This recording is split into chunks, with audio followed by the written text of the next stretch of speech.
જય શ્રી કૃષ્ણ.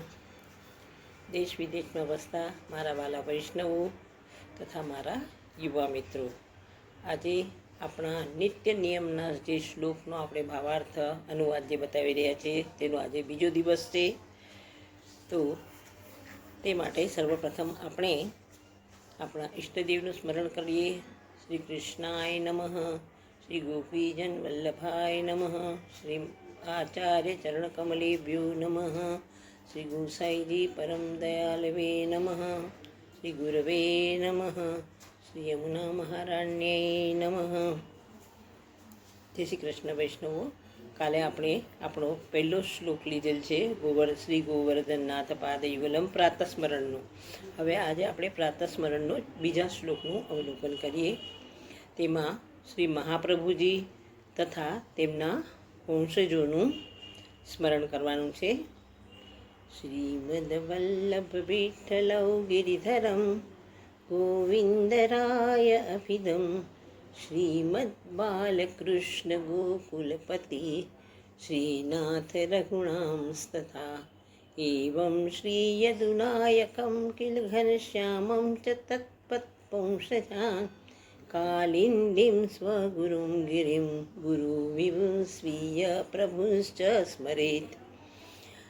હવે વૈષ્ણવ, એક વાત મારે કહેવાની રહી ગઈ કે આ જે શ્લોક છે તે આપણે સ્ક્રીન પર લેવાની પૂરી કોશિશ કરશું. જ્યાં સુધી મારું એડજસ્ટ ન થાય ત્યાં સુધી આપ સર્વે આપની નિત્ય નિયમની પુસ્તક સાથે રાખશો, જેથી આપણને શું કોઈ શબ્દનો અર્થ જલ્દી ખ્યાલમાં ન આવે તો સામે ચોપડી હોય અથવા આપણી પાસે સ્તોત્રની બુક હોય તો આપણે તેમાંથી વાંચીને સમજી શકીએ છીએ. હવે આ જે શ્લોક છે, આજે હમણાં આપણે શ્રીમદ વલ્લભ વિઠ્ઠલૌ જે શ્લોકની શરૂઆત કરી તેમાં મહાપ્રભુજી તથા તેમના વંશજોનું વર્ણન આપેલ છે.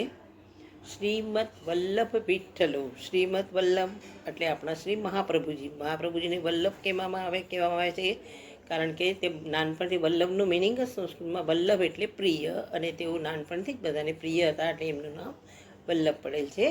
શ્રીમદ વલ્લભ અને વિઠ્ઠલો, વિઠ્ઠલ એટલે શ્રી ગુસાઈજી, તેમને પણ આપણે કહેલ છે કે તેમના જન્મના સમયે એક બ્રાહ્મણ વિઠ્ઠલનું સ્વરૂપ લઈને આવેલો, એટલે તે પરથી તેમનું નામ એમણે વિઠ્ઠલ પણ રાખેલ છે. એટલે ગુસાઈજી અને વિઠ્ઠલ એ બંને એક જ સ્વરૂપ છે.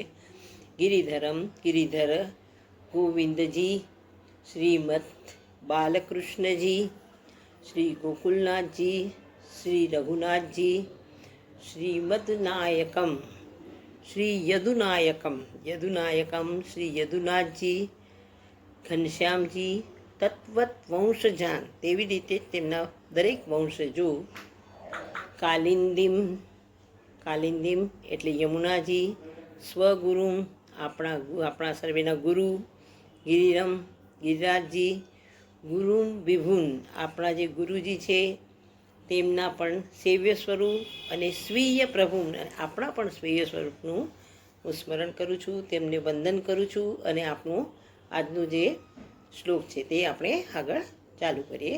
હવે આગળના જે શ્લોક છે એ મંગલાચરણમ, શ્રી મંગલાચરણમ એટલે મંગલ પ્રારંભ આપણે શરૂઆત કરીએ. તે પણ અનુષ્ટુપ છંદમાં છે. શ્રીમદાચાર્ય ચરણને નમન એટલે આપણા શ્રી મહાપ્રભુજી માટે આ શ્લોક છે. ચિંતા સંતાન હંતારૌ યત્પાદાંબુજરેણવઃ સ્વીયાનામ તાન નિજાચાર્યાન પ્રણમામી મુહુર્મુહુર. ચિંતા સંતાન હંતારૌ, હંતારૌ એટલે નષ્ટ કરનારા, નાશ કરનારા, વિનાશ કરનારા. ચિંતા સમ, એક તો સર્વે ચિંતાઓનો નાશ કરવાના, સમતાન એના જેવી પરંપરા, ચિંતાઓની પરંપરા ધર્મે તે ચિંતા હોય એનું હનન કરનારા, હંતારોને હનન કરનારા, નાશ કરનારા, વિનાશ કરનારા. યત પાદાંબુજ રેણવા, યત પાદા એટલે જેમના ચરણ કમળ, યત એટલે જેમના ચરણ કમળની અંબુજ એટલે કમળ, કમળને જે બી સમાનાર્થી શબ્દ છે એ બધા જ લગાવે છે. પંકજ કીચડમાં ઉત્પન્ન થનાર છે તો પંકજ, નીર છે એટલે પાણીમાં ઉત્પન્ન થનાર નીરજ, અંબુ એટલે બી પાણી અંબુજ. યત પાદાંબુજ રેણવાહા, રેણવાહા એટલે કણ, રેતી જેને હોય ને કે જેમના ચરણ કમળોની રજથી દરેક ચિંતાઓનું અથવા ચિંતાની પરંપરાઓનું હનન કરનારા, સ્વીયાનામ નિજ આચાર્યાન, આપણા સર્વેના નિજ આચાર્યાન, આચાર્ય એટલે મહાપ્રભુજી, તેમને આચાર્યની પદવી વિદ્વાનોએ આપેલી, કારણ કે તેમણે માયાવાદનું ખંડન કરી બ્રહ્મવાદનું સ્થાપન કરેલું, એટલે એમને આચાર્યની પદવી આપેલી. પ્રણમામી મુહુર મુહુર, પ્રણમામી એટલે પ્રણામ કરું છું, મુહુર મુહુર એટલે વારંવાર, તેમને હું વારંવાર પ્રણામ કરું છું. ચિંતા ફરી એકવાર આપણે જોઈએ.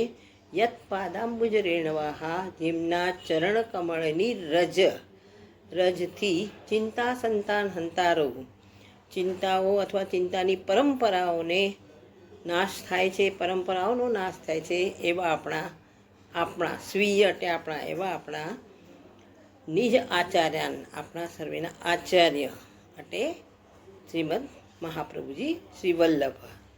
પ્રણમામી મુહુર મુહુર, મુહુર મુહુર એટલે વારંવાર, ફરી ફરી તેમને હું વારંવાર પ્રણામ કરું છું. હવે આગળ વૈષ્ણવો આપણે આગળનો ત્રીજો શ્લોક આગળના આપણા 9મા વિડીયોમાં આપણો 8મો દિવસ પૂરો થયો. ધન્યવાદ. જય શ્રી કૃષ્ણ.